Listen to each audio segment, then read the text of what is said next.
Well, hello everyone and welcome. Thank you for joining us for another edition of the Unreal Engine webinar series. Today we're going to take a look at using Unreal Studio to get epic results with your Rhino finals in the Unreal Engine. My name is Eddie Perlberg and I'll be your host for today. And in our chat and QA, I have Chris Murray and Daryl Obert with us so that they'll be here to answer your questions, comment on, and help you out along the way. Before we get started, just a couple of things so you understand what we're going to be covering today. First, I'm going to introduce you to the Rhino to Unreal Engine benefits, like best practices in Rhino to get great results. Then we'll import and position the data inside the Unreal Engine. We'll make material adjustments and fix a few little things. And then we'll enhance our Rhino file with algorithmic materials, substance materials you've heard of, and we'll leverage the product viewer, the template that comes along with your Unreal Studio benefit so you can get a great results in just a few minutes. So we're really going to focus in on introducing our Rhino users to the benefits of Unreal Engine. So before we begin, I do want to let you know that portions of today's presentation have been pre-recorded so that we can make them as time efficient as possible and as polished for you as possible. You can control the interface with the widgets bar. So that's that bar along the bottom. So if you want to join in our group chat conversation, you bring up that one. If you want to ask some questions, bring up that one. Now it's important that you kind of mix or make sure you use the right widget for the right thing, as Chris, Daryl, and I will be watching the Q&A box for all the questions that we'll be covering. If you're posting those in the group chat, well, you certainly can, and the community can talk about those things. The Q&A is where we're going to focus most of our attention as far as answering questions. Now, we will have a Q&A session at the end. So if we don't answer your question right away, it may be because we're holding it to the end to answer to the entire group. Now, during the course of today's presentation, we'll be doing some polls. So be sure to take a moment to look up from your keyboard and answer those as we go along. It really helps us out when it comes to understanding what you want to see from further webinars and things like that. And speaking of further webinars, we'll also be sending you a link to the replay so you can share that with friends that you think might be interested in the conversations that we're having today. And we'll also send you a link to our survey. And survey, again, if you could promise to take a few minutes, it just takes a minute to fill out. And again, that'll help us figure out what type of topics we could cover in the near future. So that way you get your voice heard as far as what those are going to be covering. So I talked about polls. Here's our first one. Have you ever really used the Unreal Engine before? And please be honest. It does. Nobody will see your answer. There is no judgment here. We're just going to take a minute to answer that, and then I can kind of show you where things are. So as a matter of fact, I'll chime in as well. I think I've kind of used it, so I'll hit that and hit submit, and now my answer has been calculated. Please do the same for yours. So let's go ahead and see the results. So you can see that we actually have a very diverse crowd, everything from experts all the way to the brand new user. And I hope that we have something for each and every one of you in today's presentation. So I'm glad to see you all here. Now, for those of you who are somewhat new or new, you might be wondering, well, why would I dedicate time to the Unreal Engine? Well, it really is like one place where you can have an infinite number of uses. Now, first of all, we're very proud of our legacy. With over 18 years as a premium award-winning real-time engine, we develop the Unreal Engine at Epic Games for our use in products like maybe you've heard of Fortnite. So we're using it for that, and then we're leveraging it for you to use in your enterprise system as well. We're everywhere with over 3 million users worldwide. That's not people playing the game. That's people using the editor to create amazing assets. Now, when it comes to that enterprise portion, it's important to understand that we have a team dedicated to molding the Unreal Engine for your needs. So we're worldwide, covering the entire globe to make sure that we talk to you, find out what your needs are in a real-time environment, and answer those needs. We continue to grow. In a recent survey by CG Architect, Unreal was the third most growing renderer in their survey. So you guys are really adopting it. The people that you're up against for contracts, they're using it, and it's good to see that you're here looking at it as well. And then one of the best things about Unreal Engine is it's free. The free version includes all the tool sets and source code you need to learn and create. And then with the Unreal Studio, you have a 100% royalty-free license, so you don't have to worry about distributing. And that's all that comes with the Unreal Engine. So you're in the right place. Now, for those of you who are still rather new, you might be wondering, well, what can I do with the Unreal Engine? And the good news is you can do just everything you'll need to. So you can do still image output, high-res output. You can do animation output. So if you want to capture the camera movements that you're creating inside the Unreal Engine, you can do that. Of course, most of you are looking at virtual reality as far as interactive applications. Can you imagine a much more rich environment to share with your client when they can experiment with the design and find out more about the story in a VR environment, an AR environment, a mixed reality environment?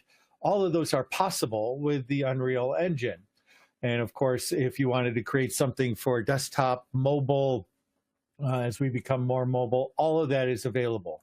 So what it really allows you to do is it take your assets, no matter how big or how small, and share them on platforms that your stakeholders are using. PCs or mobile, you can go to AR, VR, Vive, Oculus, Magic Leap, PlayStation, Xbox, Linux. The list is quite extensive. And the good news about all of that is you can share that data with your stakeholders and still protect your priority data. So, your stakeholders don't know how to run Unreal Engine. All they need to do is understand on how to play with the design story you're telling. So here's another poll for you really quick. What is your primary source of design files? And you can go ahead and select all those that apply. At the bottom, we have other. And if you're in other, I'll move forward so that you can fill that in again. This allows us to really capture where we should be focusing our time. And I'm imagining that since many of you are here for the specific offerings that we have today, I'm anticipating one of them to be higher than the others. So again, for those of you who are saying other, we'd love to hear what that is. So go ahead and fill out this box to let us know what other might be as far as your design source, where you're getting your design files, and where do you want to tell that story from. Okay, so let's go ahead and see where you guys are. And shock, a lot of you are using this product called Rhinoceros, or what we might know as Rhino. So thank you for filling that out. One last one before we get into the meat of this. What do you think is your biggest obstacle for using a real-time engine? Do you not know how to prepare your data? I need training. Go ahead and click on those that you feel really represents what you need when it comes to getting started. How can we best provide that for you here at Unreal? All right, so let's go ahead and see where you guys are at. And again, no big shock. I need training is probably the biggest area that we have as far as your needs are concerned. And the good news is that's something that we continue to work on. Now, as a part of the Unreal Studio offering, you can see that you get a number of different elements that all help with that acceleration. The first one is the ability to improve your workflow. So that is going to allow you to bring in and utilize your design data within the Unreal Engine. Then to help you, we are developing industry-specific courseware. So this isn't trying to take a tutorial that was done somewhere else and fit it to your needs. What we're doing is we're creating directly courseware that is specific to what you need to do. And we'll talk more about that in a little bit. The assets that we provide help you deliver your stuff with more on time and quicker. And then we wouldn't leave you hanging, so we have for you a full support system that you can call on at any time, and everything from a knowledge base to actual people here to help you. So, and if you're not familiar with the Unreal Studio, it is an addition to your Unreal Engine. And so you can go ahead and utilize the link that we have, inside the interface here in the resource list. Just go ahead, and if you've already closed it, bring it back up again, and in the resource list, go ahead and click on that, maybe towards the end, and go ahead and sign up. So now that you understand basically what we're going to be covering today, some of you who are very knowledgeable in Unreal but maybe don't know Rhino too much, you might be asking yourself, well, what is this rhinoceros that we're going to be covering today? And I must be honest with you, I've been using Rhino for a long time, and it is probably one of my top favorite modeling packages, allowing for the very fast and efficient development of solid surfaces, all types of things. So we'll go ahead and take a look at Rhino, but you can see that here's just a small sampling of some of the industries that are taking advantage of Rhino in its modeling, everything from jewelry to large architectural projects and everything in between. So here's the project that we're going to be driving towards, and this particular project is going to be released as one of the courses in our online training. We'll talk about that in a little bit. So thanks to the author for allowing us to use some of the elements that are in here. But let's not delay things any further. Let's go right into finding out what we can do as far as the utilization of our Rhino files in Unreal.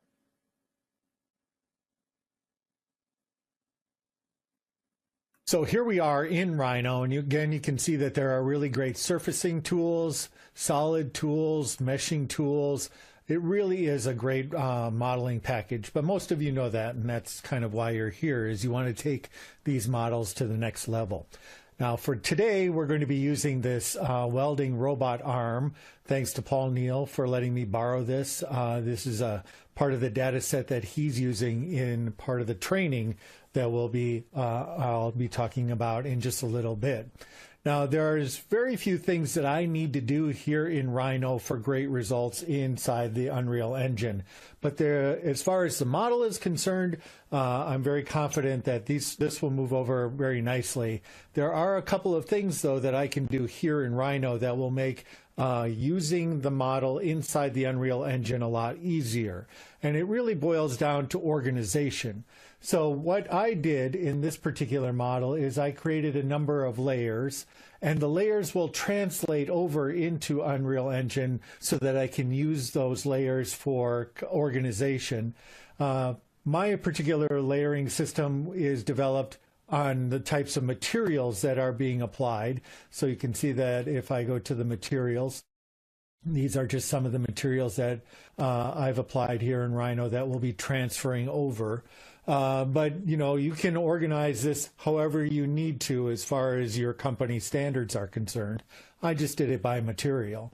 And the other thing that I did inside of Rhino that is not necessarily required by Rhino users, but really helps when you get over into the Unreal Engine, is naming.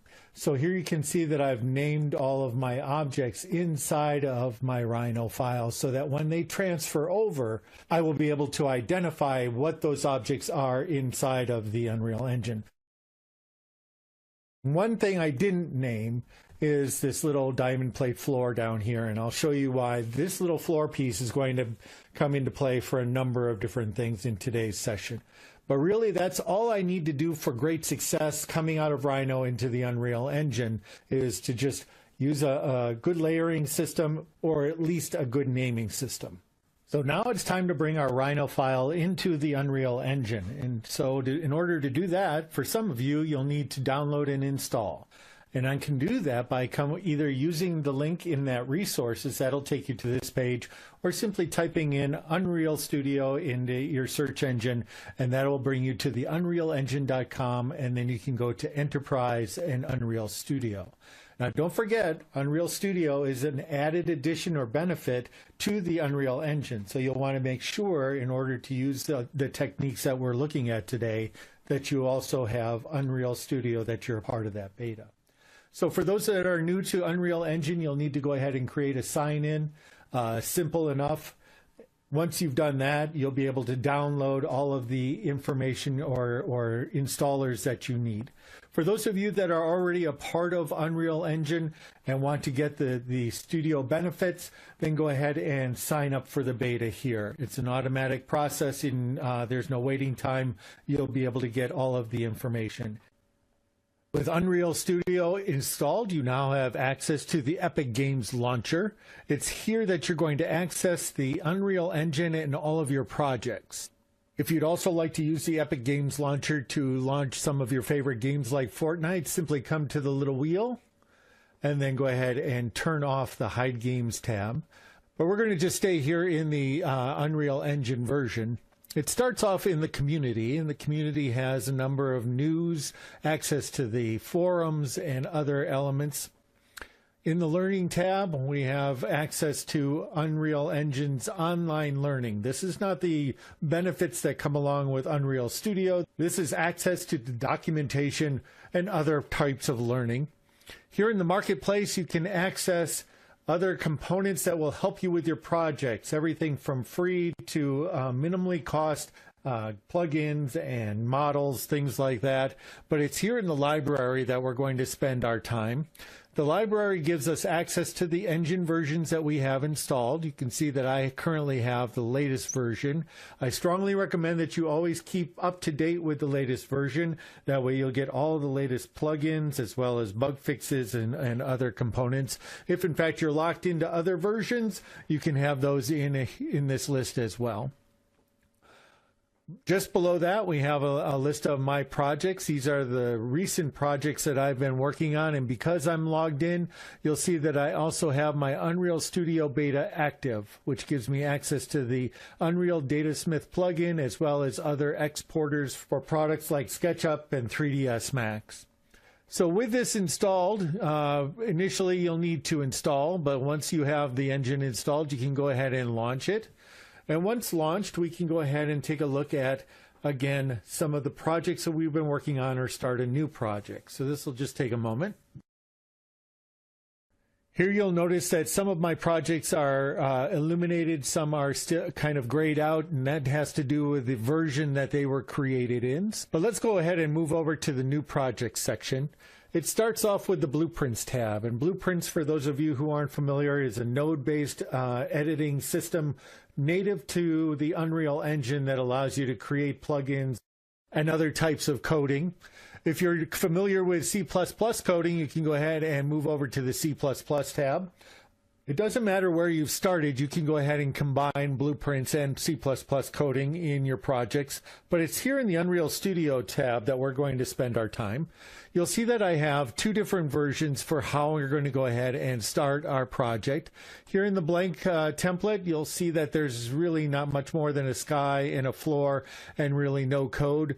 Over here in the product viewer, that's where I'm going to get a lot of the special aspects of creating our project. So we're going to start with the product viewer template. All we need to do is give it a name. So we'll go ahead and call this webinar. You'll notice that the naming conventions don't like things like spaces or other special characters, so bear that in mind. And once we have that done, we'll just go ahead and create our project. So here we are in the Unreal Engine editor. And here we've used that product viewer template, so you can see that it comes with a number of pieces already built in. And we'll walk you through those in just a second. But first, I thought for those of you who are brand new, a quick tour of the interface. It starts over here on the left-hand side with modes. You can see that I have the place mode, the paint mode, the landscape mode, the foliage mode, and the geometry editing mode. In place mode, I can go ahead and place things like objects, lights, different special effects, and so on.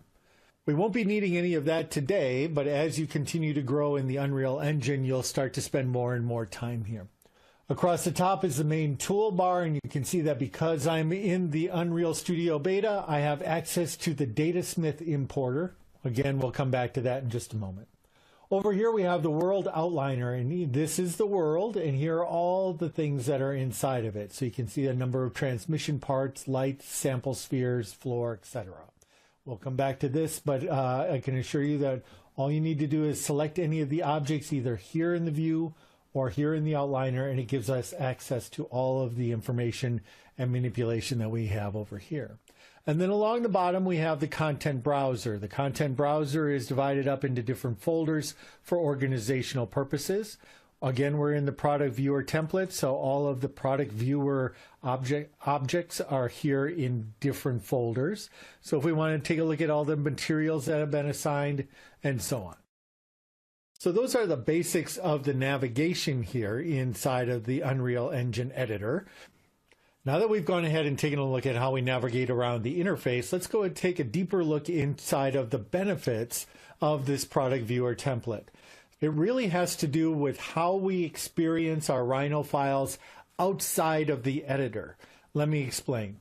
When your customers, whether it's other stakeholders or clients, experience your Rhino files outside of the editor, they will experience it in what we would consider to be game mode.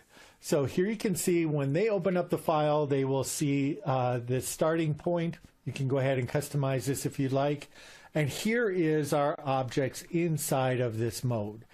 And what the product viewer template gives us is automatic elements like being able to zoom in on objects by simply clicking on them. So you can see that because these objects are associated with the product viewer template, I can go ahead and manipulate them without doing any kind of extra work. And then if you'll see that when I select on an object, I get that little dot, and that little dot indicates to me what the rotation element is going to be. So it's moving the rotation. If I pick on this object, see that little dot, and now rotates around that object. If I go ahead and zoom in on this one, I now rotate around that object. I can also move objects here inside the viewer template. But it's not just moving objects, it's also the ability to put them back into place with a right click. And if I wanted to go ahead and zoom in on an object and isolate it, I can go ahead and highlight it, and then using my space bar, I can either apply an X-ray to that object or I can apply X-ray to everything else. So now you can see that I can zoom around what is that shaft without seeing the other object, but I still get a sense of how they relate. I hit this, I highlight again, and I can go ahead and remove the X-ray. So all of that is available to me here in the product viewer template that makes that process a lot simpler and easier to use. So let's bring our Rhino file in and show you how that's done. Actually, before we bring our Rhino file into the product viewer template, let's just walk through all of the different parts so we understand how we need to manipulate things once we get those in. It'll start at the top here with what is this direct light or a light source. And obviously you can see that because this is a direct light source, it mimics the sun. So with it highlighted here in the world viewer, I can go ahead and change the intensity, change its position, and so on. Below that, we have a reflection capture sphere. What that will do is during the build process, it will capture or calculate all of the reflections inside our project so that they don't need to be done at runtime. Below that, we have our skylight, and the skylight provides a lighting or ambient light around our object.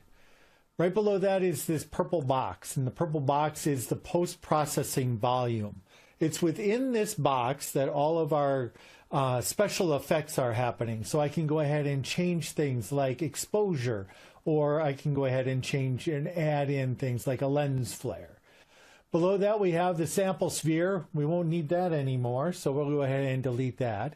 And then, of course, our light. We'll want to keep that, though. And then all the transmission parts, you'll notice that when I look at them in the world viewer, they're all movable. And that's very important as far as that effect of being able to move an object and then being able to right-click on it and have it go back into position. We won't need these anymore because we'll have our Rhino parts in here, so I'll just go ahead and highlight those in the world viewer and delete. Below that, we have this the product viewer collector. It has a number of things associated with it, but for us, it is the starting point, or when we hit the play button, or when our customers open up the file, that's where we will start. So we'll need to know that if we're going to, so we can move it into the appropriate place. And then we have the interactive root.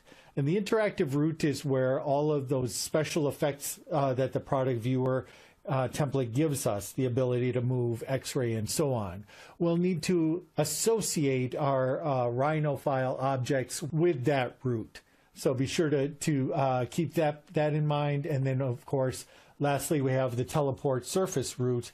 That, again, is another blueprint or ability to associate for VR and AR projects. But we won't get into that today. That sounds like another great webinar in the future. The last thing we have here is the floor and the text. The text gives us some information on where we can get more information about the product viewer guide. And I strongly encourage you to go ahead after this webinar and look those up. But we won't need that for now, so we're going to go ahead and delete that as well. So now our product viewer is ready for our Rhino files. The next step is to import. Now, importing Rhino files into the Unreal Engine is ridiculously easy thanks to the DataSmith importer. So because we're Unreal Studio subscribers and on the beta, we have access to the import Unreal DataSmith file format. Now, don't forget, DataSmith files are generated by exporting out of products like SketchUp and 3ds Max. What we're going to do is we're going to come to the pull down and import a CAD file. So here's a list of all the different types of CAD formats that we can pick. You'll see that there are a number of different opportunities for you, no matter where your products or files are coming from. We're going to go ahead and pick the Rhino file format, 3DM. Simply select our welding robot and hit open. Don't forget, down here in the content browser, that's where we determine where we're going to put our assets. We'll put them right here in this folder. Right click if I wanted to create a new one, but this will work just fine. And now the options for how we want to import that data. You can see that I have selected the geometry and materials and textures. I don't have any lights or cameras in this particular file, so don't need to check those on. It wouldn't hurt to have them checked on. And then I have the options here that you might need to determine how well tessellated these objects are coming over. So you can see that I've been playing around with this, and I found that 10 centimeters gives us a good number. Let me pause right on top of that so you can see. The number here, the larger the number, the more tessellated it will be. The smaller the number, the more smooth it will be, the longer it will take to come in. And that's the same thing with the edge links as well. So what you're going to want to try to do is find a good balance between smoothness that you can accept and time to import that you can accept. And then it's as simple as hitting the import button, and that's it. So here you can see, here's our Rhino file coming in, looking pretty good. What couple of things that we have to do, just go through the checklist. First thing we said is here in our processing volume, our post-processing volume box. As long as we're here, I'm also going to add in just a couple of things like a lens flare, just for fun.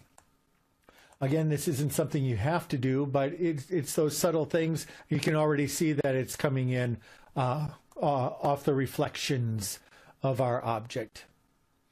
So that's, you know, some of the things that you can add for that added value of realism. Here in the exposure, one of the things that I wanted to just show you very quickly is if you're too bright or too dark, you can go ahead and set the minimum and maximum brightnesses here in the post-processing, and it will automatically adjust if it's too dark up, or it will automatically adjust down if it's too bright. So another good thing to recognize. We're not going to worry about the materials yet or anything like that. We're just going to make sure and go through our checklist to make sure that everything is the way we want it set. The next thing we're going to take a look at is this the collector. Don't forget, if we want our special effects to come in like X-ray and moving and things like that, we have to add our robot file to the collector. So again, I'm just going to come in here, and you'll see the interactive route is already assigned. That's got our spotlight in it. We'll just go in and add in another one. So all we need to do is grab our welding route from the top, our welding robot from the top, and now it is added into that process. The last thing we're going to need to do before we move out of here is just make sure that this is in the proper place. So what I'm going to do is just very quickly go into the top viewport. Let's zoom back a little bit and move that so that when we start our game, when we start our product view, that this is in the proper place. So I'm going to put it over here more towards the front. Here I'm going to select the rotate objects, and I'm just going to rotate it more towards the robot, so 60 degrees or so, and then I'm going to go to the front view and just move it up a little bit. And I can always just see how this is working by hitting the play button, and you can see this is where we start our experience. So exactly what I was hoping for. You can see the lens flares, you can see where we're starting. Maybe I can pull it back a little bit, but that's kind of what I was looking for. So there you have it. Those are the final steps. Now we just need to refine to make sure that it's reacting the way we want. First thing we'll do is we'll take our little interactive light here and maybe rotate it around so that it is pointing the direction that we were hoping for, and quickly move it back so that it is a part of the beginning process. Again, I'm going to just go ahead and move these things into place so that I get the experience I'm looking for. The last thing I need to do before I can get package this up and get it going is I just need to take all of my objects here and make them movable. Remember, if we want them to move, we'll need to go ahead and change them from our static position to a movable one. And so everything we want to move in our scene with that special effect, we'll have to change those to make those movable. So I'm just going to pause for a second, do all that little work, and be right back. So that took just a little under 2 minutes. Let's go ahead and give it a shot and see how things are working inside of the interface. So again, we'll start. Again, don't worry about the materials just yet. We just want to see if objects are moving the way we anticipate. So here you can see I'm grabbing our different objects, right click, right click, right click, and they go right back in. I didn't make this movable. So the diamond plate down here, our friend little ONB rep, isn't moving just yet as it's not set. And then the last thing we wanted to check is the isolate. So I'm going to hit the space bar. We'll isolate, working exactly the way we would anticipate. So it was just that easy, associating and then making them movable. So now let's go ahead and take care of some of these, some of the materials so that we have it looking the way we'd like. Material definitions in Rhino are just a little different than they are in the Unreal Engine. Luckily for us, DataSmith has moved them over very close, so all we need are just a few adjustments. So I access my materials here in the materials folder. And all I need to do is go through and fix just the few little things that didn't come over quite right. So the first thing we'll do is take a look at our polished chrome, and I just simply double click on it, and that opens up the material editor. Now the only thing I needed to do here, let me just back up, to get a good looking chrome is I need to change the color from black to white. And now you'll see that the chrome material, and hit save, is looking exactly the way we would anticipate it here in our editor. The same thing is true for some of these other ones. I'll go through these very quickly and be right back. So it's just been a couple of minutes and I wanted to show you what I've been doing. So I left a couple of the materials still so that I can show you. So again, chrome needed to be white for our red anodized aluminum. I'm just going to make this a bright red color.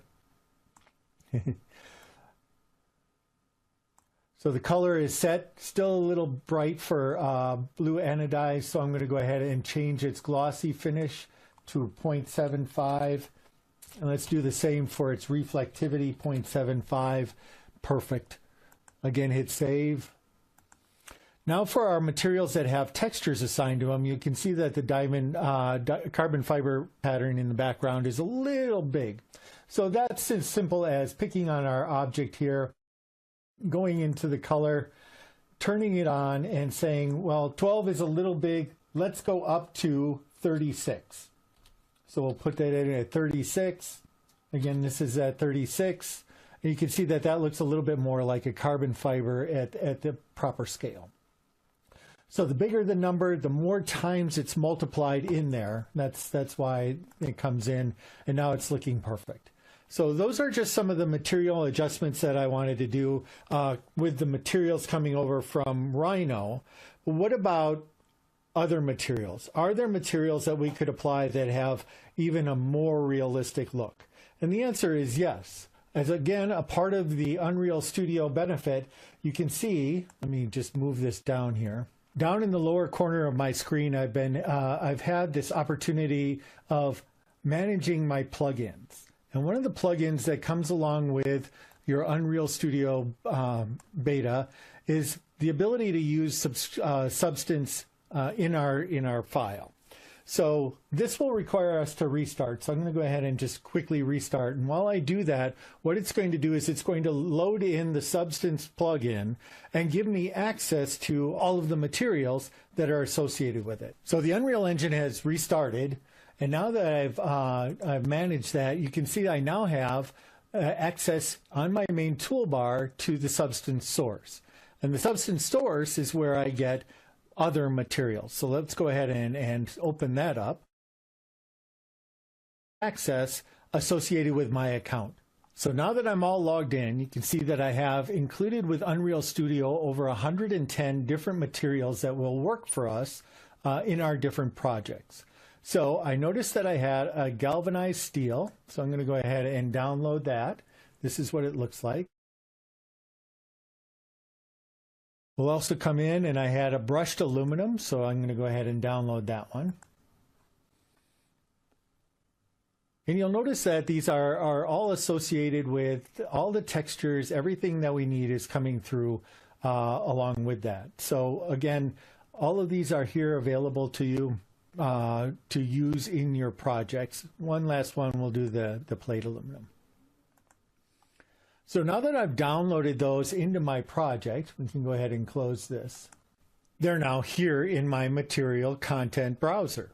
So all I need to do is associate them with the objects that I would like to replace those materials with. So I do that. Let's just go back to our perspective view so we can kind of see what's happening. So the first one we had is the brushed aluminum material. So what I'm going to do is by taking this, and that's one of the reasons that I wanted to go ahead and organize objects by material. As you can see that all I needed to do is highlight those objects that have that material associated with it. And rather than the satin aluminum that I have, I'm going to go ahead and just drag this new material on, and it now has replaced all of those with that particular material. Same thing is true with our galvanized steel. So G is galvanized. We'll go ahead and pick the object that has the galvanized steel on it. I could drag it from here right onto the object, or again, I can take it and drag it over here into the details of the object in the world outliner. The last one we have to do is our aluminum plate. So we'll just go ahead and drag that right onto the floor. And it's just that simple. Now, if there's ever anything I want to do as far as adjustments are concerned to these materials, I simply click on this red S, the instance, and you can see that I have access to the amount of scratchiness, the colors, all of that is here inside of the Substance controls. The last thing I wanted to talk about in today's webinar is a little bit of troubleshooting, and it'll start here in Rhino. For most of the components that came over from our Rhino file, they've all been closed poly surfaces, or what we would consider a solid. All of them except our diamond plate. You'll notice that it is simply a surface. And because it is a surface, it may run into some problems back in the Unreal Engine. You see, every 3D object in most modeling packages are not what we would consider to be solid like a block of ice. Instead, they are surfaces more like an eggshell, where the computer calculates the shell outside with what's called normals. So as we look at an egg, the normals would be facing outwards and the unnormals or anti-normals are facing inward.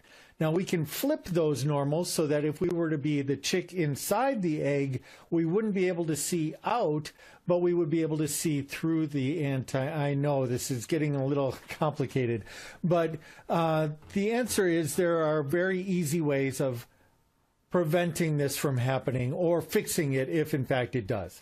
So let's go ahead and take a look at the 3 different ways of fixing this. 2 of them I recommend, 1 not so much. But it is out there in case you need it for a quick fix. So the first one starts here in Rhino, and that is the ability to flip the normals. So currently, if you take a look at this, it looks just fine here in Rhino, but if I were to take a look at the direction that the normals are facing, I can do that with dir for direction. You'll see that the normals are currently facing downward. And if I were to take a look at those in the Unreal Engine, that downward face means that we don't see it from up above. We would have to look at it from below. So let's go ahead and take a look at that very quick. So here we are in the Unreal Engine. I've selected it in the world outliner so that we can see, although I have this object selected, unfortunately, because it has the flip normals, we can't actually see it. If we were to look at it from the bottom, so let me go to the bottom, now we can see it. So if I take a quick look at it in lit mode, now we can see the object, but because we were looking at it from the top or in the perspective view, we cannot see it. So how do we flip these normals? Well, back in Rhino, in this mode of dir, I can actually pick on the surface that I would like and I can flip them up and down. So in this dir mode, in the dir command, or dir, I can go ahead and flip the surfaces. If I don't, there's also the flip command. So if I just go ahead and type in flip, it'll tell me the object that is selected, I've gone ahead and flipped them. The only issue with this is I don't see which direction the flip is. So not remembering which direction I had it. Okay, so now it's fixed. We'll go ahead and save here and then re-import back into the Unreal Engine. So back in the Unreal Engine, I'm going to go to the product viewer folder. Here in the welding robot, you can see that I can right-click over this object and re-import. And this is a great little tip and trick. If I wanted to go ahead and start the process real early, I don't have to have the model completely done. So I can start to work on my materials, my surroundings, and all the time have this object updating as the design changes. I'm not going to re-import the materials because those were already done and we've replaced a good number of them. What I am going to do is just leave the geometry on, and if I needed to update the tessellation, make it smoother at this point, I could do that as well. But we won't. We're just going to go ahead and import just the geometry. And because we've flipped that and saved it in Rhino, it will flip here in our Unreal Engine project. So now our file has successfully re-imported, and now you can see because we've saved and flipped those surfaces, they now appear in the Unreal Engine. Now that's a great technique if you are a part of the design team and you have access or rights to using and making changes like that to the Rhino original Rhino file. But sometimes you don't. So how do we solve that problem? Well, we can do that here directly in Unreal as well. So what I'm going to do is I'm going to undo that re-import, break it again, and then we'll go ahead and fix it here in Unreal. Okay, so I've undone what we just did so that I can show you how we can easily fix some of these issues directly here in the Unreal Engine. So what I'm going to do is take and select our little friend unBWrap, and I can search for it here in the World Outliner, but since I know where he is. And what I'm going to do is, because he's flipped over, I'm going to go here into the I'm going to double click on the static mesh here and this is our object. And what I'm going to do is I'm going to go into edit mode here in the, and I'll be able to flip these faces. Now, of course, unfortunately, the faces that I need to flip are upside down. So I'm going to go ahead down here, grab these two faces with the control key, and then just hit flip, save. And now I've gone ahead and fixed. So I did a quick save, and now you can see that we can see our object. So I've gone ahead and flipped the normals here in the Unreal Editor as well. Now the key word here is calculated. Normals are the part of the surface that are calculated. So they're important in Unreal for things like bouncing lights and applying materials and things like that. There is one other technique that I can use so that I can see the object, but it doesn't cure any of those calculations. And that's by going into the material itself and making it a two-sided material. So what I'm going to do is I've double clicked on the material. You can see here are the textures that are being applied. And right over here is the ability to make it a two-sided material. And by making it two-sided, that means that we'll paint the normal side and the unnormal side, anti-normal side, with the material so you can see that. But again, if I need light to bounce off of that plate, it's not going to do it properly because I've used this two-sided material option. So it's a quick way of getting it done, but it certainly is not the most accurate way. So now that we've gone ahead and fixed our materials, the last thing I want to do here is do a light build. And what the light build is going to do is it's going to bake those materials, bake the lighting that we have in here onto our objects. So because some of them are movable, they won't get lighting baked onto them because the light needs to move with it. But some objects that aren't are going to get are going to have the light and the shadows and the materials all baked on so that they perform better. Now, in some architectural, bigger architectural or a lot of parts in here, types of machines, well, I'll be honest with you, it's going to take a while to build the lights. But as far as our little data set here, you can see that that was a very quick process. So now that the lights are baked in, you can see that the overall performance, while it hasn't changed a lot because I'm running it on a really good machine, could have a significant difference. Well, I see that time is running short and I want to get to your questions. So what I'd like to do at this point is just quickly wrap up what we're going to send off to the customer. Before we do that, we'll do a quick light build so that everything is all baked in as we would expect. And then I'm going to pull down the play button and go to a standalone game.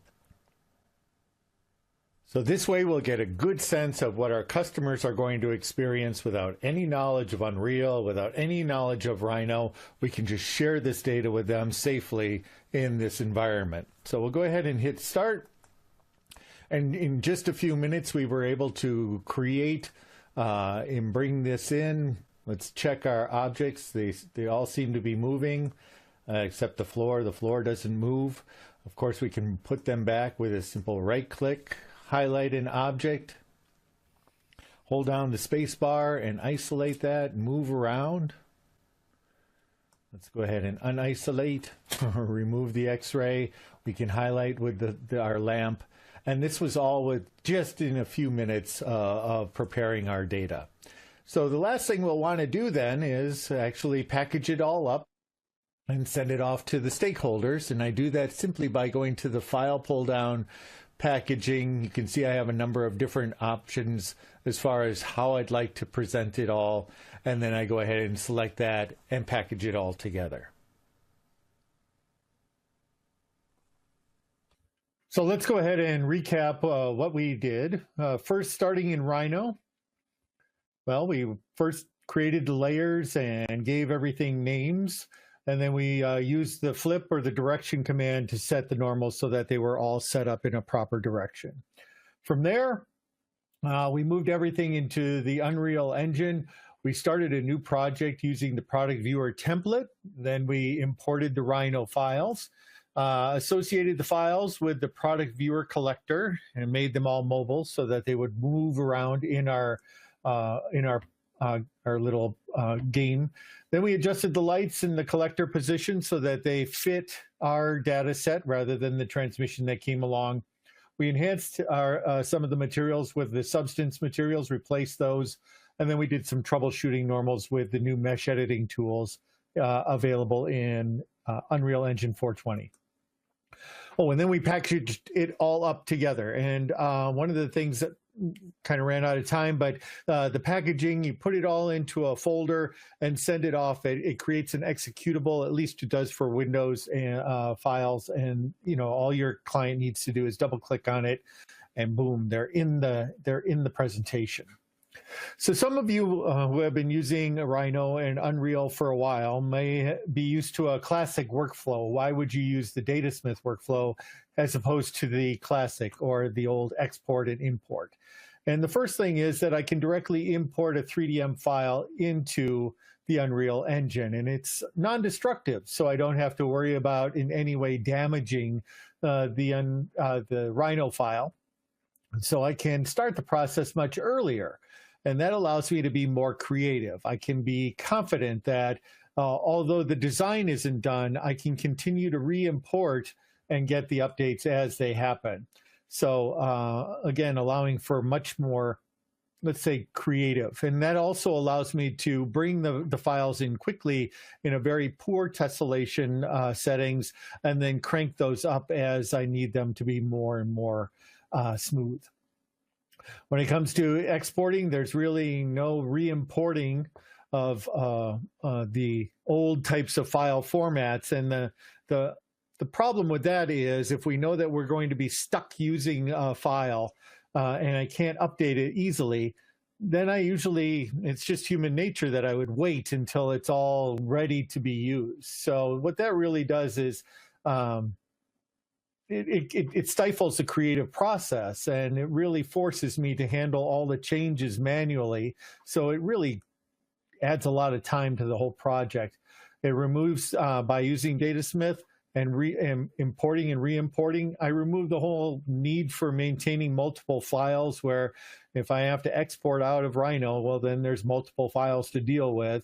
And then, to be bluntly honest with you, DataSmith is Unreal developed for Unreal results. So we understand the engine and are looking at ways how we can optimize and make it a better experience for you, while other formats are generic in their output. They could be used for anything from video games to movie, who knows where they're going. And the code is really developed by others, so we don't even know what their roadmap is and what's important to them. So as you can see, the use of DataSmith overall is going to give you a much better experience.